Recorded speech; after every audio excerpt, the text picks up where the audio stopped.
ازاي اقدر احمي ابني من التحرش واجنبه لعب الاطفال الجنسي؟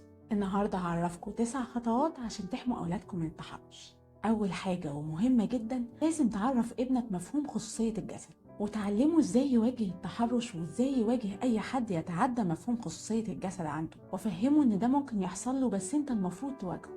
تاني حاجة، ممنوع نهائي تسيبيه مع أي حد غريب أو حتى حد من العيلة إلا لما تكوني معلماه ومفهماه كويس الخطوة اللي فاتت. تالت حاجة، ممنوع نهائي تسيبي ابنك بيلعب مع أطفال تانيين في مكان مقفول عليهم لفترة طويلة من غير ما تروحي تبصي عليهم.